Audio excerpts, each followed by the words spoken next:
भौणी घर को बुलिबा को आसीथिबा भाई शव होई फेरिला घर को।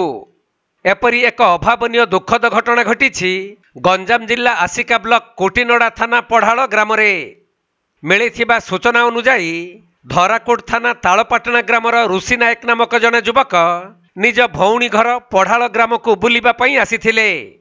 तेबे सेठारे पूर्व शत्रुता को नहीं तांको भौणीर ससुर और संपर्कीय शिव नायक मध्यरे बचसा होइथिला।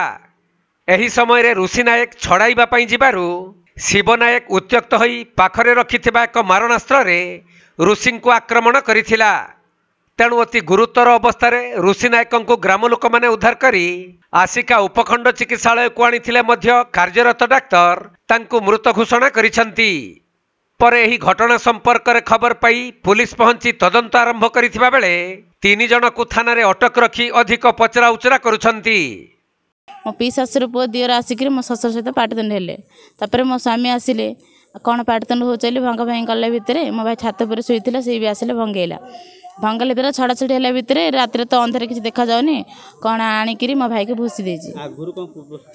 हाँ आगुर कौन असुविधा मो स्वामी सहित पाटदंड होते कौन बेले आगुर कहीं कंटाक्ट थी मो स्वामी को मारिया है मो स्वामी प्रतिशोध मो भाई पूरा आज्ञा सादेले है लगे आगुर बेले मो फास्ट नानी सहित मो नानी की मार दे तापर मो सेकेंड मैरिज कर आसिली।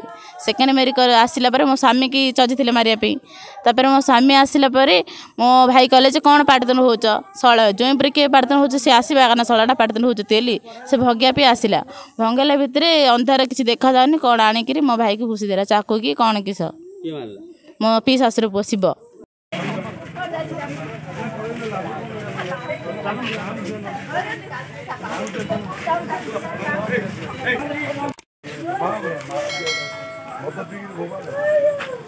गंजाम जिला खलिकोट अजित कुमार पट्टनायक रिपोर्ट कोणार्क लाइव।